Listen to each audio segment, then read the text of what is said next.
Assalamualaikum warahmatullahi wabarakatuh.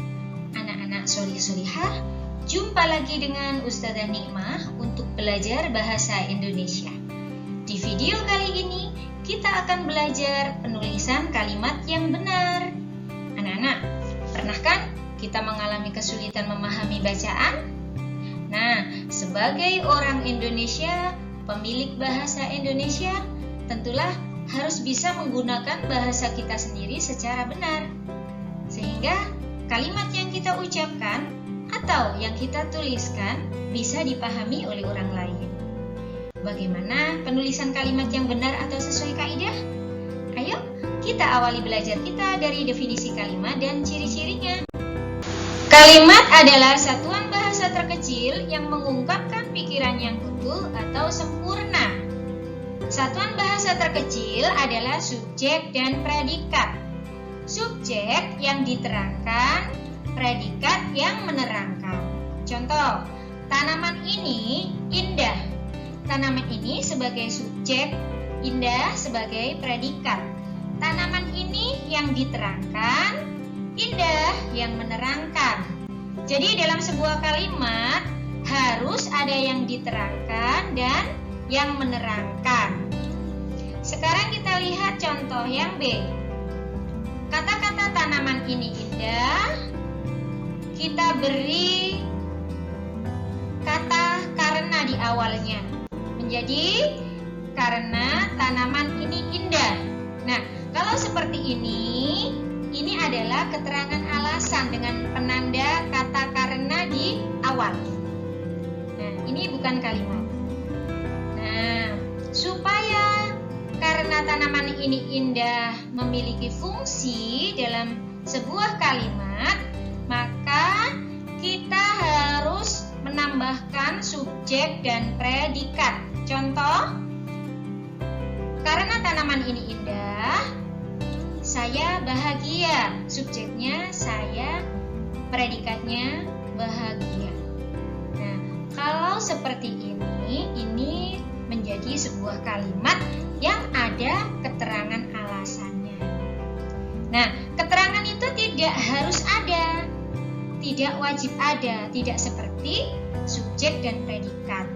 Gitu ya. Seandainya keterangan ini kita buang, kita hilangkan, ini masih bisa disebut kalimat. Kenapa? Karena subjek dan predikatnya ada. Sehingga bisa dimengerti maksudnya, dipahami secara utuh. Pikiran yang muncul sempurna. Ya, saya bahagia. Ini sudah bisa dimengerti. Orang tidak bingung lagi. Walaupun tidak ada keterangan alasan. Begitu ya.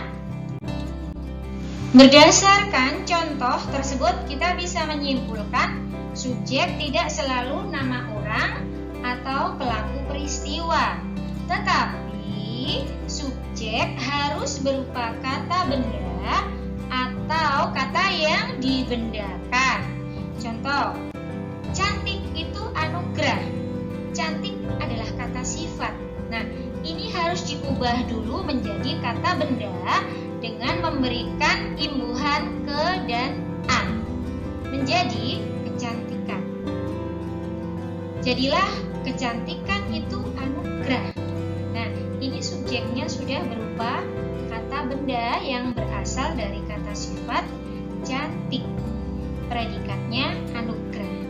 Sempurna sudah menjadi sebuah kalimat. Sering ya kita mendengar kata-kata kebersihan itu sebagian dari iman. Bukan, bersih itu sebagian dari iman. Bukan.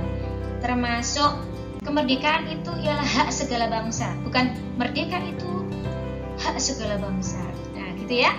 Baik, sekarang bagaimana dengan objek dan keterangan? Kalau objek dan keterangan boleh ada jika diperlukan saja. Karena tidak semua kalimat membutuhkan objek dan keterangan. Begitu ya, anak-anak solih-solihah. Kemudian ciri kalimat yang kedua, mengungkapkan pikiran yang utuh. Nah, kalau sudah ada subjek dan predikat, pasti akan pikiran yang utuh. Nah, dalam bahasa tulis, penanda pikiran utuh adalah dengan memberikan intonasi selesai. Ada tanda selesainya. Apa penanda selesai dalam sebuah kalimat dalam bahasa tulis?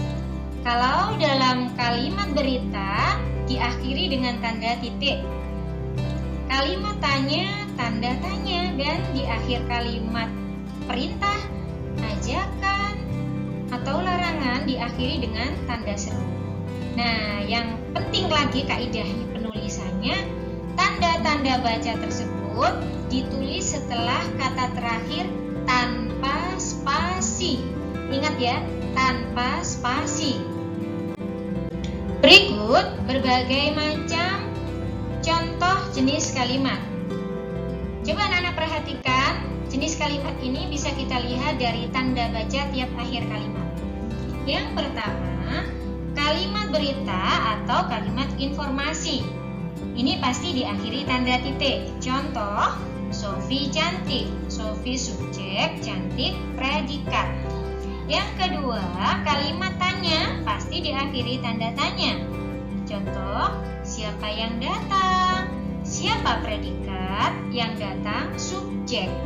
Ingat ya, semua kata tanya dalam kalimat tanya pasti menjadi predikat. Siapa, mengapa, bagaimana, semua itu menjadi predikat dalam sebuah kalimat tanya. Kemudian tanda seru digunakan untuk mengakhiri kalimat ajakan. Contoh, ayo kita belajar.